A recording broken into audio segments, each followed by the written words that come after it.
Yeah, so about 6 months ago, we took it to Road Atlanta and killed the motor. Oops. Took a while, put a motor in it, put a tune in it, deleted it, and put a Reveiw solid mass flywheel. So this is our 5,000 mile review. First thing you might ask is, how does it cold start? Well, my friend, let's find out. Hey, here we go.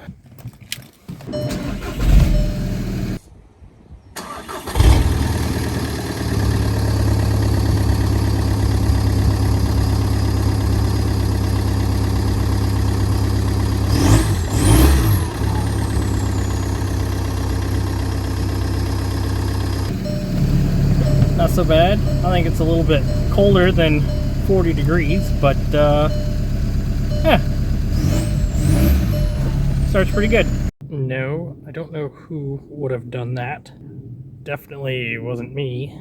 All right, so this is going to be our 5,000 mile review of our 2012 TDI Jetta Sportwagen. 6,000 miles ago now, we put a Reveiw single mass. We also did a Stevenson stage 1 tune with a eco delete pipe, which is a delete for DPF EGR Cooler.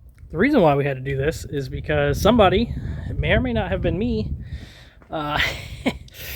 may have taken the car to Road Atlanta. I know, I got a little excited. I got Bilsteins in it, you know, put Comp 2AS's on it, and then put some H&R springs in it. Yeah, poor little guy. Oil starvation, chucked a rod bearing. Had to get an entire motor. So here's your 5,000 mile review of a Stevenson stage 1 tune, EGRDPF delete, and a Reveiw single mass flywheel with Dina machines. There we go. So the car is a 2012 black on black Jetta Sportwagen, 6-speed manual. I've had it for about 6 months now. When we had to put the motor in it, I found out that the DPF was rotten and had cracked at the flex pipe. God just said, Dean, you should EGR delete your TDI Jetta because your cat is And with the issues with availability on parts these days, I had to source other means of putting a DPF on the car. It was going to take 2 months to get a DPF, a stock factory DPF for the car, and it was also going to cost $1,600. But instead, I went with the Stevenson Tuning Stage 1 Eco Delete Kit. So Stevenson Tuning Kit came with the tuner, the cables. It came with a tune, of course, the DPF delete pipe, the EGR block-off plates. I did use a Tune My Euro EGR delete so I could get rid of the entire cooler. The Stevenson kit does not come with the entire EGR cooler delete. The Stevenson tune was a fairly straightforward process. Well, I had to download the software, then took the file from an email that Jeff sends out. Take your tuner, use a USB, plug it to your PC, and then you have your tuner with the tune in it. Then it takes about 5 to 10 minutes to load the tune, so be prepared for that. It does mention in the instructions that you may want to put your car on a battery charger because you'll be cycling the ignition key on and off and leaving it on for various amounts of time. Talking about the Stevenson tune, there's a lot of bad publicity out there for Jeff Stevenson. I don't know the guy personally, but he is a subscriber, and he did go out of his way to make sure I got this kit quickly when I had the car down. So I do appreciate that. The Stage 1 tune did push through the Reveiw clutch. I don't know if it would do the same to a stock Volkswagen clutch, but just keep that in mind. I did mention that to Jeff a couple weeks ago, and he got back to me in a couple days in an email and said, hey, here's the Eco Tune, let me know what you think.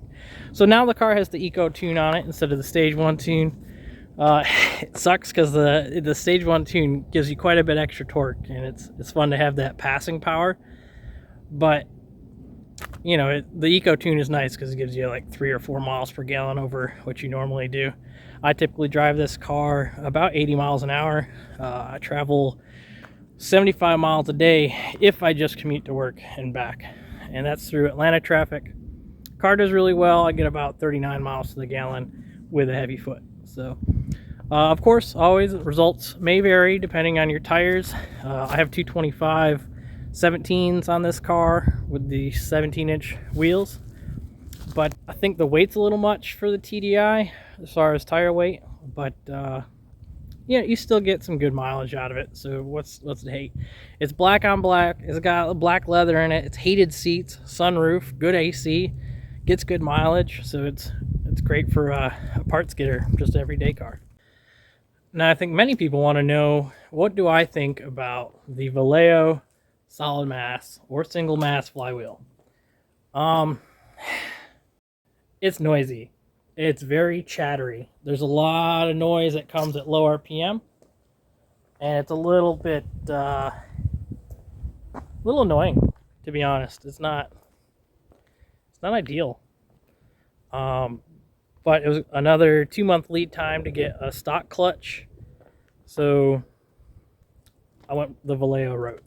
It was cheap, it was available, and I had to get my daily driver up and running.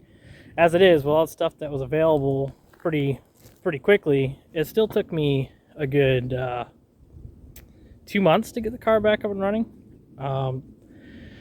So if you saw the Mark 6 video where I put the engine in it, yeah, that was filmed over about 2 months between pulling the motor and then sourcing a motor, putting a timing belt and clutch and everything in it, and then installing the motor back in the car.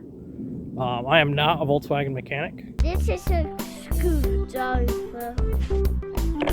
But I have worked on many things. Feel like anybody could do it, but you just have to take the time to figure out exactly what tools you need. You do need a proprietary Volkswagen, it's not a deep in tool, it's a disconnect tool. So you have to use their, it's like a T-handle with a little lip on the end of it to help you pull the plugs apart. So Reveiw single mass is noisy. It was cheap. It was cheap but available.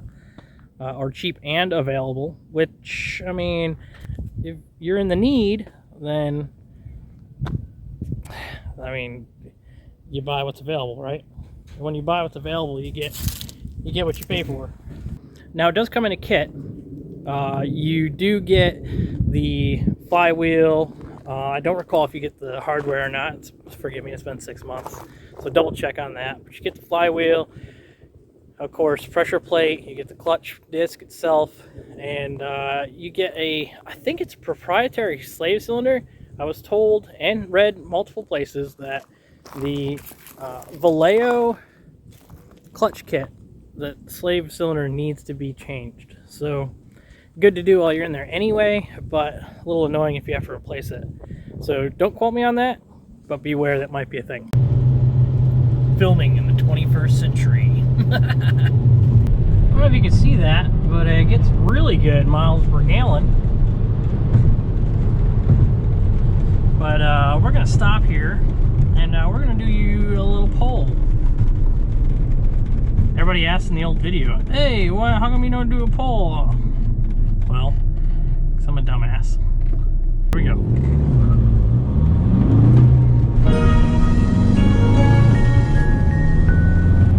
Wow, the lightning speed. I think we just got passed by a turtle. There's 55 miles an hour.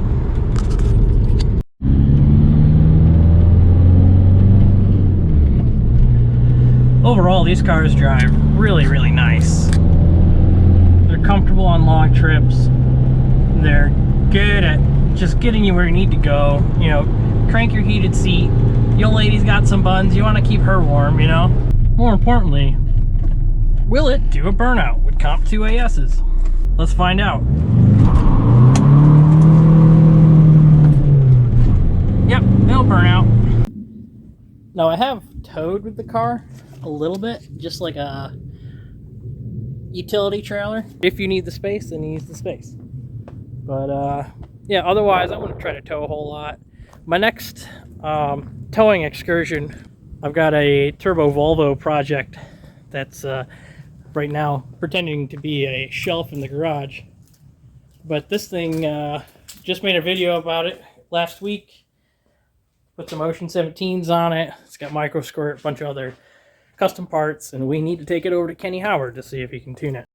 So we're going to hook it to the back of this here TDI with a tow bar and drag it 3 hours away. So we'll see what happens.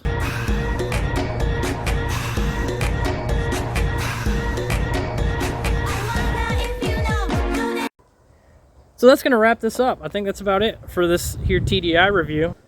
Right at 19,000 miles. I put the motor in it at 112 or 113, somewhere in that. And can't complain about the car in general. Like, it's a great car. I mean, sucks that we popped the motor, but I was abusing it, and it is what it is. But hey, how about you go out in your garage and fix something, huh? Filming in the 21st century.